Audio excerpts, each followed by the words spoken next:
que como que nos llame más la atención, o el corazón que nos despierte, que nos mantenga alerta, que esté lleno de chistes, yo qué sé.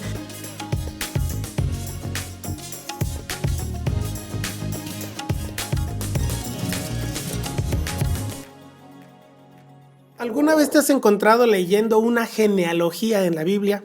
Si eso te ha pasado, seguramente te has brincado 2 o 3 o muchos más versículos, porque parece como que están difíciles las genealogías, ¿no? De repente ya no sabes ni de dónde salió un personaje y hacia dónde va su línea de sangre y cómo se pronuncian los nombres. Es difícil pronunciar dependiendo también de la versión que estés leyendo.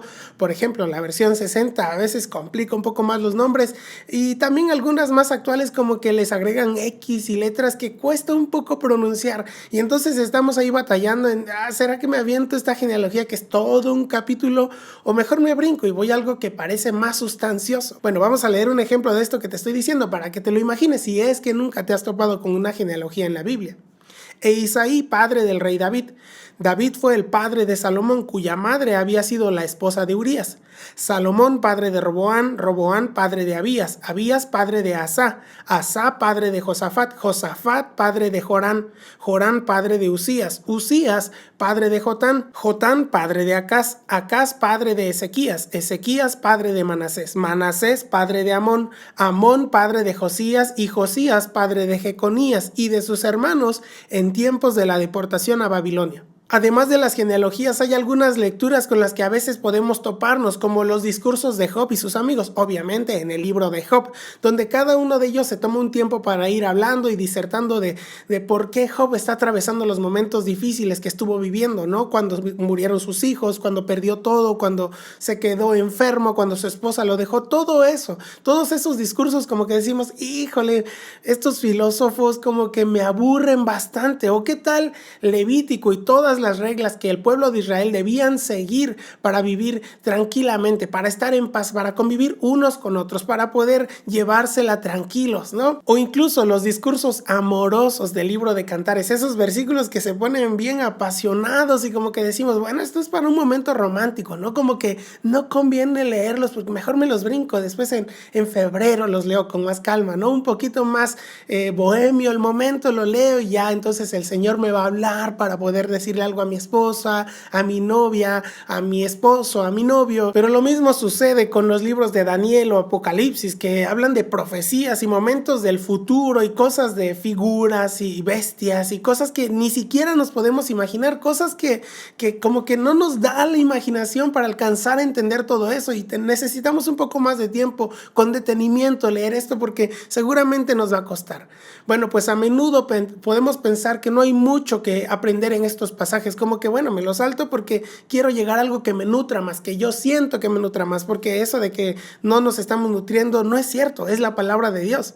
Pero estaba pensando en que todo eso que leemos o que nos brincamos al estar leyendo la Biblia está escrito ahí por una razón, por algo está ahí en la Biblia, por algo el Señor lo dejó escrito, ¿no es así? Como nos señala 2 Timoteo 3. Toda la escritura es inspirada por Dios y útil para enseñar, para redarguir, para corregir, para instruir en justicia, a fin de que el hombre de Dios sea perfecto, enteramente preparado para toda buena obra. Hace unos días platicaba con mi esposa que se había propuesto leer el Pentateuco, es decir, Génesis, Éxodo, Levítico, Números y Deuteronomio. Se había propuesto leer estos 5 libros porque le parecían interesantes. No los había leído juntos, no los había leído, digamos, aislados del resto de la Biblia, y entonces se propuso hacerlo. Pero ella misma me estaba diciendo, ¿sabes? De repente como que se vuelve un poco complicado porque hay cosas que en el momento se le decía al pueblo de Israel, pero hoy como que pareciera que no aplican, ¿no? Porque eran leyes. Hay cosas que se les decían porque estaban atravesando un momento específico y pareciera que hoy como que ya no aplica para mí. Pero aún así ella dijo, ¿sabes qué? Me puse a leerlos porque es la palabra de Dios. Y me pongo a pensar en aquellos que solo leen la ley de Moisés, ¿no? Hay personas que solamente toman el Pentateuco como toda la Biblia. Personas que son muy legalistas, religiosos, ortodoxos, que dicen solamente esto es la ley. Sobre todo judíos o personas de esa región, ¿no? Que dicen, no, todos los demás libros no cuentan. Solamente Génesis, Éxodo, Levítico, Números y Deuteronomio y paramos de contar. Y no todos los libros que el Señor también inspiró a otras personas, como vemos en el Antiguo y el Nuevo Testamento. Las cartas de Pablo, como decíamos hace rato, Cantares o Proverbios o Salmos, las profecías en Isaías, todos los libros históricos, todo eso tiene riqueza del Señor, algo que nos quiere hablar. Pero hay quienes no lo atesoran así o quienes no lo ven así, simplemente leen una parte. Muchas veces nosotros tendemos a hacer eso mismo cuando queremos escuchar predicaciones solo sobre un tema. Escuchaba un podcast de un hombre que es pastor, que además es cantante, y que decía que en su iglesia tratan de predicar de una manera expositiva, es decir, toman un capítulo y lo estudian versículo por versículo. No tiene que ser necesariamente que eso se haga todo el tiempo, pero sí me dejaba pensando que ellos cuando llegan a las genealogías, como estábamos diciendo hace un momento, leen las genealogías en su iglesia y estudian, este era padre de este, era hijo de este, y van conectando y van diciendo, miren, este era el linaje, venían de los levitas o venían de Judá, y algo hay que el Señor les habla a través de esas genealogías a toda la congregación, porque no es un estudio para 2 o 3 personas o líderes nada más, gente que se supone que debe estar mucho más estudiada, no, es para toda la iglesia. Y este hombre decía, deberías ver lo interesante que es cómo la congregación también sale nutrida de todo esto. Y él mismo decía una vez, quien fue mi maestro, me dejó boquiabierto, porque había una genealogía que como que yo decía, bueno, pues vamos con una genealogía más, pero finalmente aprendió algo en medio de esa predicación. Muchas veces nosotros queremos algo más que nos emocione, ¿no? Algo que como que nos llame más la atención, que nos altere los sentimientos, o el corazón, que nos despierte, que nos mantenga alerta, que esté lleno de chistes, yo qué sé, pero que no sean estas genealogías o que no sean leyes, que sea algo que te diga que vas a tener dinero, que vas a estar feliz todo el tiempo, que vas a ser sanado, y se vale, claro, porque necesitamos escuchar eso. Eso también despierta en nosotros un sentido de fe a través de los testimonios en la Biblia, pero no siempre es eso, no solo es eso.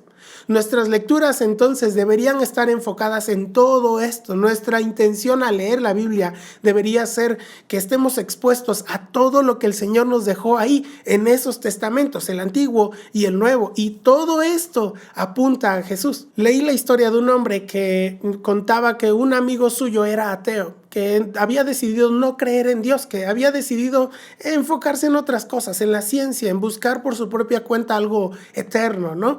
Pero este amigo médico un día se dio a la tarea de, bueno, pues voy a leer la Biblia, simplemente por conocimiento. Antes de desechar la Biblia por completo, él dijo, bueno, les voy a dar el gusto de que yo lea la Biblia, casi, ¿no? Y se puso a leer la Biblia detenidamente, como un estudio, no buscando alimentar su espíritu, pero sí leyendo con atención. Llegando a Levítico se dio cuenta en el capítulo 13 que en la Biblia hablaba de algunos problemas cutáneos, ¿no? De algunos problemas de la piel, y cómo Dios le estaba diciendo a Moisés, mira, los sacerdotes van a revisar a las personas si es que tienen una llaga en la piel y la piel se puso blanca, es que puede ser contagioso, y si se recupera la piel, entonces es que la persona fue sanada, pero tiene que estar en observación. Cuestiones que para él como médico le llamaban mucho la atención, porque muchas cosas de las que él había estudiado ya estaban escritas ahí. No tenía que ir muy lejos, no tenía que estudiar muchos tratados, todo estaba en la Biblia ya. Él se dio cuenta de que desde hace muchísimo tiempo alguien escribió en la Biblia todo eso que él tuvo que estudiar en la escuela, y él estaba pensando, ¿cómo es posible que alguien tan simple, digamos, como Moisés, un hombre que no era médico, que no había estudiado medicina por 5 años, más el internado, más residencia y todo lo que hacen, supiera estas cosas que son como muy escondidas, como muy seleccionadas, e incluso cómo identificar a simple vista si algo es contagioso o no, cómo una persona tenía la autoridad para decidir? Bueno, pues este hombre decidió seguir a Cristo por una lectura que para muchos puede parecer aburrida, acerca de cómo se ve la piel y que cómo se siente, que si hay heridas y todo eso. Para la mayoría de nosotros como que no tiene mucho chiste, digamos, como que no nos llama la atención, pero a este médico sí. Lecturas como la siguiente nos deberían poner a pensar antes de saltarnos algún pasaje de la Biblia, porque es posible que nos estemos perdiendo de mucho más de lo que nos imaginamos. ¿Dónde estabas cuando puse las bases de la tierra? Dímelo, si de veras sabes tanto. ¿Quién encerró el mar tras sus compuertas cuando éste brotó del vientre de la tierra? ¿Has llegado a visitar los depósitos de nieve y de granizo que guardo para tiempos de angustia cuando se libran guerras y batallas? ¿Sabías esto? Dios tiene guardadas estas reservas de granizo para tiempos de guerras. La Biblia nos dice que el Señor usó granizo en las plagas, o usaba granizo como proyectiles, ¿no? Para lastimar a algunos de sus enemigos. Bueno, pues si no lo leyéramos ahí, si no pasáramos a este versículo, no nos daríamos cuenta de este secreto que la Biblia nos está revelando. La intención de este video es animarte para que leas la Biblia así, sin brincarte pasajes, sin andar buscando lo que te gusta o lo que te acomoda, y lo que no te acomoda pues dejarlo ahí de lado, sin restarle importancia a algunas partes y considerando que todo lo que Dios nos dejó escrito en la palabra, en su palabra, en la Biblia, nos ayudará en el diario vivir. ¿De qué manera? Esa es nuestra tarea. Podemos estar seguros de que leer la palabra de Dios fortalecerá nuestro espíritu y seremos saciados del conocimiento del Señor. Y no solo eso, dice la palabra misma que la sabiduría viene de conocer al Señor, de estar cerca de Él. El pasaje que leímos hace un momento en la carta de Pablo a Timoteo, la segunda carta a Timoteo, es parte de una recomendación que le daba previamente. O sea, esto es como el final de un pasaje, pero le estaba dando una recomendación previa. Solo que, como te comentaba hace un momento, solemos brincarnos estos pasajes y vamos al punto que nos interesa más. Pero Pablo decía también lo siguiente: pero persiste tú en lo que has aprendido y te persuadiste, sabiendo de quién has aprendido, y que desde la niñez has sabido las sagradas escrituras, las cuales te pueden hacer sabio para la salvación por la fe que es en Cristo Jesús. Toda la escritura es inspirada por Dios y útil para enseñar, para redarguir, para corregir, para instruir en justicia, a fin de que el hombre de Dios sea perfecto, enteramente preparado para toda buena obra. Así que este es el pasaje completo, el contexto de lo que leímos hace un momento. Pero si no leemos previamente acerca de lo que está diciendo Pablo de las escrituras, como que no le damos importancia, pero nos estamos perdiendo de mucho.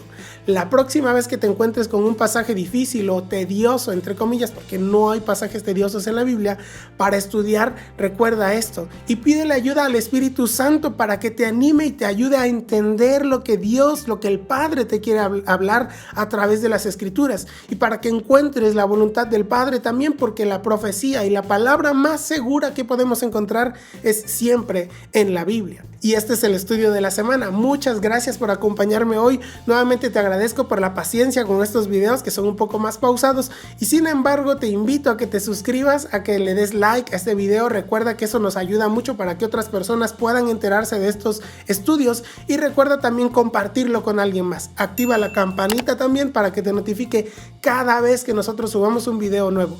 Primero Dios, nos vemos en unos días. Que Dios te bendiga. Hasta luego.